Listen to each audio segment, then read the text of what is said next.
Greetings all, FerrariMan601 here. Welcome to F1 2017 podcast number 5, race recap of the Bahrain Grand Prix.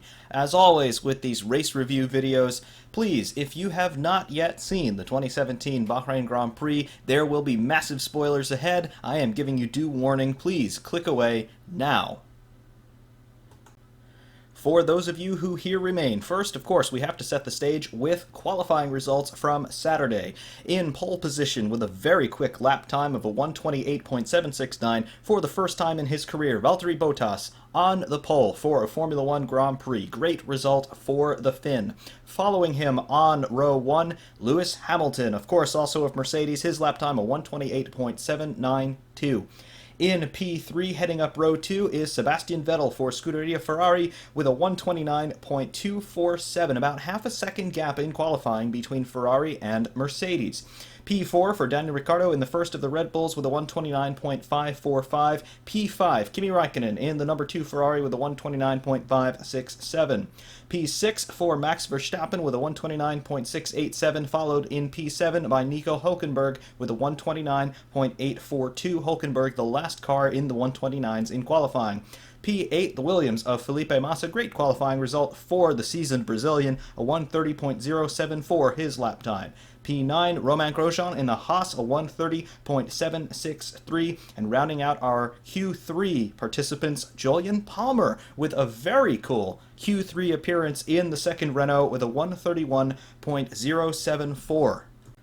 Continuing on through the starting grid in our Q2 finishers, we have in P11 Daniel Kvyat in the Toro Rosso with a 130.923, P12 for Lance Stroll in the second Williams, 131.168.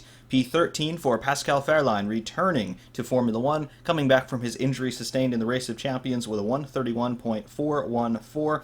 P14 Esteban Ocon in the Force India, 131.684. And Fernando Alonso, although he did make it into Q2, he's officially classified as DNF for Q2. Alonso would start in P15, however, an engine change would relegate him to the back of the field anyway.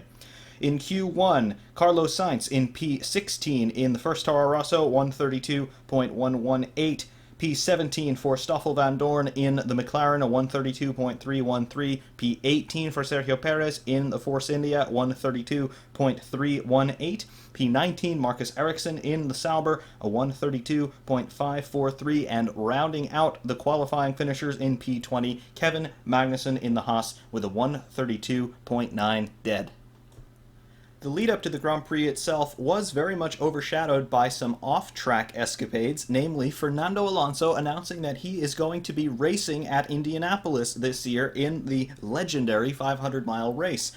Fernando will be running a car branded as a McLaren. However, of course, Indy is a one-make series, and the car will be operated by Andretti Autosport, the same team that won the 500 last year, it must be said. Although Alonso is a rookie on ovals, he does, therefore, have a reasonable shot at doing well. Of course, we will all talk about this as we get closer to the Indy 500, but that storyline is really what dominated the off-track discussion for Bahrain. The on-track action, however, was very entertaining, particularly in the first stage of this 2017 Bahrain Grand Prix. The race had a rather similar complexion to what we saw in Melbourne, in that we had a very eventful first half of the Grand Prix, and then things started to settle down as the race wore on. Off the start, Sebastian Vettel made a brilliant getaway from the grid, managing to slot his Ferrari between the two Mercedes cars of Bottas and Hamilton respectively. Bottas was able to maintain his lead, albeit ever just, during the first stint of the race, while Vettel harried him through that first stint to the first pit stops. Speaking of the pit stops, the first car to duck into the pits on lap 8 was Lance Stroll for Williams. He was followed on laps 10 and 11 by Vettel and Verstappen, respectively. The first real dramas of the Grand Prix, however, occurred immediately after Max Verstappen's pit stop, at which time he careened headlong into the barriers on the outside of Turn 1 after an apparent brake failure on his Red Bull RB13.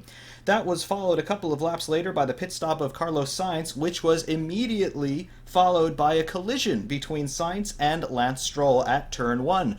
Both drivers blamed each other for the incident, and I could hardly blame them for doing so. Stroll was on the racing line turning into Turn 1. Sainz, of course, was exiting the pit lane on the inside of the circuit.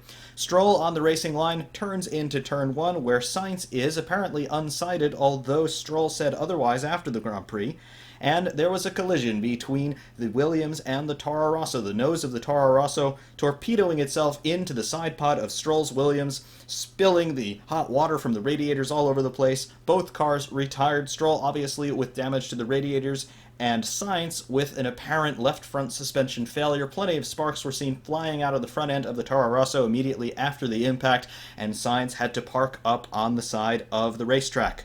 Stroll's stranded car in turn 1 necessitated the safety car to be brought out because they needed to bring a tractor out onto the circuit to recover the stricken Williams. This gave Mercedes the opportunity to jump into the pit lane where more dramas ensued. Because of the running order at the time, with Bottas in front of Vettel and Hamilton, Bottas pitted first, and this necessitated stacking the pit stops for Mercedes with Hamilton behind. Before he entered the pit lane proper, however, Lewis Hamilton, with Daniel Ricciardo immediately behind him, slowed down significantly so as to give the Mercedes mechanics a little bit more time to service Bottas's car so that Hamilton wouldn't pay as much as a penalty sitting there stationary waiting to roll forward into his pit slot. However, the stewards took a very dim view on what Hamilton did next because he slowed down, he accelerated, he slowed down again. This impeded Daniel Ricciardo behind him, and per result, although Hamilton did get the effect that he wanted in terms of giving the mechanics enough time to service Bottas, the stewards awarded Lewis Hamilton a 5-second penalty due to those actions impeding Daniel Ricciardo on the pit entrance. They said it was erratic driving and potentially dangerous. I say that I agree with that decision because a driver needs to be acting in a predictable and responsible manner. The penalty put Mercedes and Hamilton in an interesting position. If Mercedes were able to make the tires last from that pit stop to the end of the Grand Prix, in other words doing a one-stop strategy, the penalty would be assessed by adding 5 seconds to Hamilton's ultimate race finishing time. However, Mercedes were not able to do this, and Hamilton eventually had to make another pit stop on lap 41, just 15 or so laps to the end of the race, going back on the set of soft tires that they had before, a new set of soft tires, of course, which Hamilton apparently did not prefer. He wanted the super softs on the car, and Mercedes engineering decided otherwise. However, that meant that Lewis Hamilton had to spend an extra 5 seconds in his pit box before the mechanics could service his car, completing that pit stop, and that penalty was enough to keep Lewis Hamilton from advancing his position anymore relative to who had inherited the race lead by that point, Ferrari's Sebastian Vettel. That Ferrari strategic decision to pit Vettel before either of the Mercedes drivers paid tremendous dividends to them. As the safety car period was brought out on lap 12 due to the collision between Stroll and Sainz, Ferrari effectively had a free pit stop because their rivals ahead of them still needed to stop, and now under safety car conditions with the field neutralized, that meant that Ferrari and Vettel could inherit the race lead and they could not be attacked whilst behind the safety car. Therefore, Vettel inherited the race lead, partially due to the safety car and partially due to a bold strategy call to pit before anybody else, and Vettel never relinquished said lead. The recombination of good strategy calls, a little bit of luck, and of course tremendous skill, after 57 laps, car number 5, the Ferrari of Sebastian Vettel, took the checkered flag and the 25 points that go with winning the 2017 Bahrain Grand Prix. In P2, 6.6 seconds behind Vettel, car number 44, the Mercedes of Lewis Hamilton, scoring another 18 points, helping Hamilton's chances of winning this World Championship, although we are a long way from that. P3, rounding out the podium finishers, car number 77, the Mercedes of Valtteri Bottas, 20.3 seconds behind Sebastian Vettel in P1. Continuing through the field, off of the podium, P4 for Kimi Räikkönen, 22.4 seconds behind Vettel. P5 for Daniel Ricciardo in the only Red Bull to finish the Bahrain Grand Prix. P6 for Felipe Massa in the Williams, a very good drive by the Brazilian for 8 points. P7 for Sergio Perez in the first of the Force Indias, a full 62.6 seconds behind Sebastian Vettel. P8 for Romain Grosjean in the Haas, scoring 4 points. Haas will be very pleased with that performance given the slightly troubled start to 2017 for the American outfit. P9 for Nico Hülkenberg in the first of the Renaults, a full 80 seconds behind P1, 2 points to Nico Hülkenberg, and rounding out our point scorers in P10, Esteban Ocon in the second Force India with 1 point on the board, so a double points finish for Force India. Very nice performance from those guys. In P11, the first car classified at least one lap down, Pascal Wehrlein in the Sauber. A good showing by Wehrlein. Of course, this is his first race in 2017, coming back from injury. A solid drive from the German. P12 for Daniel Kvyat in the Toro Rosso, again classified one lap down. P13, Julian Palmer, the last car officially classified here. P14 begins the first of our non-finishers, Fernando Alonso. The power unit in that McLaren gave up on lap 54. Still, McLaren not managing to finish a Grand Prix. This is an absolute disaster. Officially not classified now, DNF for Marcus Ericsson in the Sauber. Carlos Sainz not classified as well due to that collision with Lance Stroll, who immediately follows him in the DNF categories here. Max Verstappen with that brake failure on lap 11, and Kevin Magnussen in the Haas with an apparent power unit pickup problem, DNF on lap 8. And poor old Stoffel van Dorn didn't even get to start the race. He was withdrawn immediately before he would have gone out on his reconnaissance lap. Supposedly yet another power unit failure for Honda. I believe that's 4 power unit failures over a single weekend for the McLaren Honda outfit. Guys, you are an absolute joke. In terms of the overall impressions from the race, yes, we had a pretty fraught and frantic first section of this Grand Prix. However, things very much did quiet down toward the midsection and, of course, by the end of the race. The penalty by Lewis Hamilton threw a little bit of a curveball into trying to figure out just exactly what was going to happen if Hamilton would be able to catch Vettel, although those predictions went out the window when we realized that Mercedes were not going to be able to pull a one-stop strategy, and Hamilton would be further impeded by the pit stop, serving his penalty in that pit stop. Toward the end of the race, Hamilton was gaining time on Sebastian Vettel, Valtteri Bottas yielding Hamilton position in order to help the Englishman on his way. However, it simply was not enough time, not enough laps left for Hamilton to bring the fight to Sebastian Vettel. Had Hamilton not had to serve his penalty, however, there is a chance that we could have seen a wheel-to-wheel fight between Hamilton and Vettel in the closing laps of the Grand Prix. However, we simply do not know. So in terms of on-track action, we had a very frantic first section of the Grand Prix. However, things did quiet down significantly as the race wore on. I certainly would not call it a boring race, and being able to watch Hamilton fight through the field, maybe not really fighting through the field as we would consider scything his way, passing cars and things like that, but there was some intrigue watching Hamilton's lap times. Is he matching Vettel? Is he faster? Is he slower? That was a point of intrigue during the race, and it was interesting to watch. However, what this race does confirm for us is the big picture of this championship. We have now seen a pattern begin to emerge, and we'll have to see another race or two before we can really confirm this, but Australia goes to Ferrari and Vettel. China goes to Mercedes and Hamilton, and now Bahrain goes to Ferrari and Vettel. If we see this alternating pattern of Ferrari, Mercedes continue all the way throughout this 2017 championship, this one is going to be one for the history books, because to have 2 teams and 2 drivers right there fighting with each other consistently through every race weekend, this is going to give us some classic action both on and off the track. We'll have great storylines, we'll have great highlight reels, and of course, it'll be very interesting to watch the dynamics between Hamilton and Vettel, who do appear to get along very, very nicely with each other. But we have seen what Lewis Hamilton does, particularly toward the midsection and end of the season in terms of his overall demeanor, particularly when he's locked in an intense battle. Will that relationship between Hamilton and Vettel break down in a similar manner to that which happened to Hamilton and Rosberg, particularly in 2016? That remains to be seen. Of course, the dynamics are a little bit different here because Vettel and Hamilton are on different teams. However, the end result is the same. You are fighting this guy in the top of the top, world-class, top-tier motorsport for the World Championship. And of course, that is a very intense situation for any human being to be in, let alone 2 drivers as hungry and as skilled as Lewis Hamilton and Sebastian Vettel. On the cool-down lap, Vettel seemed very happy, as you might expect, through the radio, wishing everybody a happy Easter and saying that the car was absolutely wonderful to drive. Of course, winning the Grand Prix, I would assume that the car was wonderful to drive. Hamilton also being complimentary to his team over the radio, and the team being equally complimentary to Hamilton. Hamilton, of course, managing to finish where he started. That is the least you can hope for when you are in a Grand Prix. The podium ceremony and the interviews were also good. Sebastian Vettel, certainly, he has this sort of almost boyish, but in a good sense, personality. Very reminiscent of Michael Schumacher in the sense that Vettel really does appear to savor it when he is in that position to fight for the win. He really enjoys it.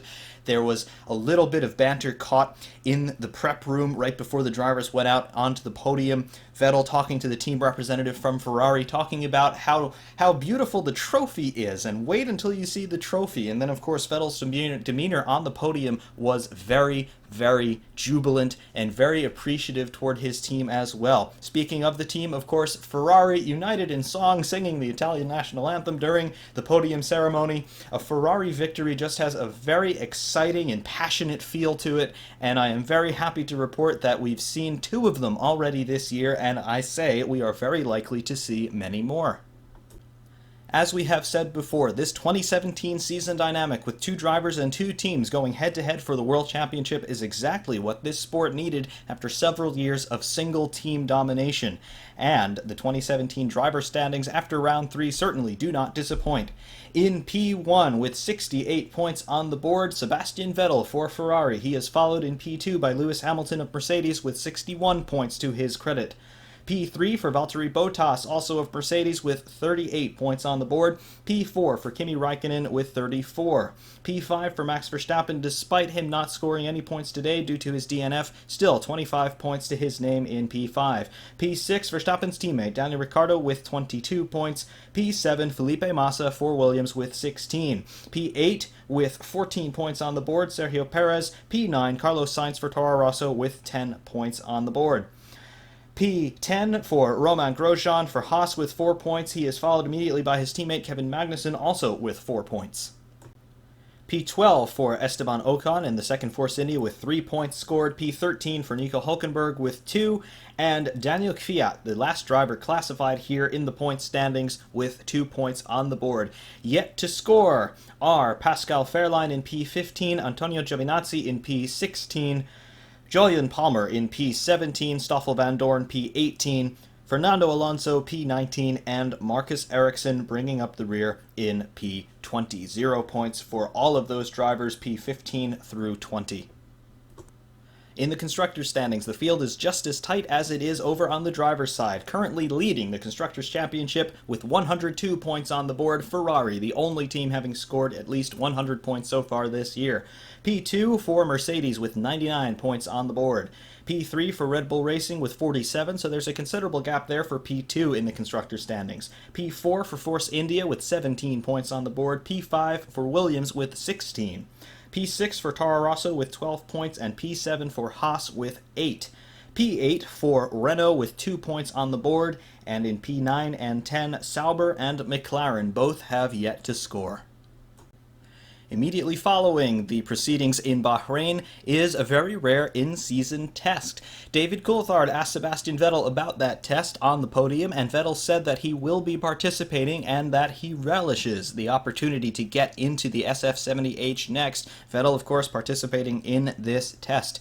All the teams are already in Bahrain, therefore all of the infrastructure can stay put for the moment, and we have a 2-week gap before the next Grand Prix in Russia. Therefore, we will see some running this week in Bahrain, and we will watch to see if the teams do anything spectacular here in testing. There has been some talk about McLaren and Honda bringing out a new power unit.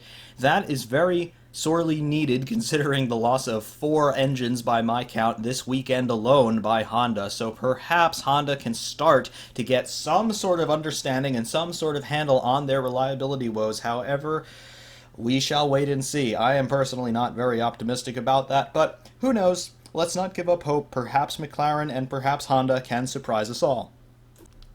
Of course, as ever, testing is an opportunity for the teams, which is very highly regarded nowadays, considering that there isn't much testing aside from running in the free practice sessions during the Grand Prix weekends themselves. So we will see the teams trying out some new aero appendages for sure. And McLaren, they said that they brought a 3D printer into the paddock with them in Bahrain. We didn't really hear any storylines about it beyond the fact that it was there. Perhaps testing is why they have brought that piece of equipment to Bahrain, and perhaps they will be able to trial some new solutions on the car that probably don't quite fall within the regulations in terms of the flexibility rules and things like that for bodywork appendages, but perhaps McLaren will be able to try out some new aero specifications a little bit more easily by using that 3D printer. In terms of what we can expect from the other teams, not entirely sure. Testing, of course, is always a very secretive affair, and we'll just have to wait and see if anybody comes out with anything absolutely ridiculous. However, there is always that potential with a Formula One test session.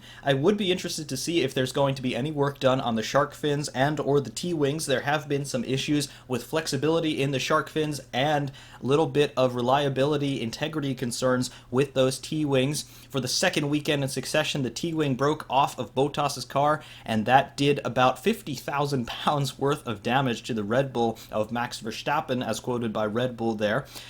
Not entirely sure what the FIA are going to do about those T-wings, if anything. Perhaps this is the opportunity for the FIA to say, look guys, you either have to make them stronger or we're going to ban them entirely on the grounds of safety, if the FIA even give the teams that warning to say, fix them before we ban them altogether. As we've seen from the FIA in the past, they can be rather draconian with their edicts, and just maybe we could be looking at a T-wing ban. However, as far as testing is concerned, I would not be surprised at all to see the teams running either without shark fins or at least without those T-wings, just to see if they can find any more aero solutions should those T-wings or shark fins be banned. For the moment, though, that is all we have from Bahrain. The 2017 Formula One season is truly shaping up to be an absolute classic. Ferrari versus Mercedes, Hamilton versus Vettel. This is an absolutely wonderful championship fight that is shaping up, and I absolutely cannot wait to see how this season develops, and of course, how it concludes all those months from now. As always, thank you all very, very much for watching, and of course, thank you for your continued engagement and your continued support. Do please tell me in the comments what you thought of Bahrain 2017, and of course, share your suggestions and observations in terms of what you would like to see from me as we move forward through this 2017 Formula One World Championship. Until next time, Ferrari Man 601 saying thank you all very, very much for watching, and we will see you soon.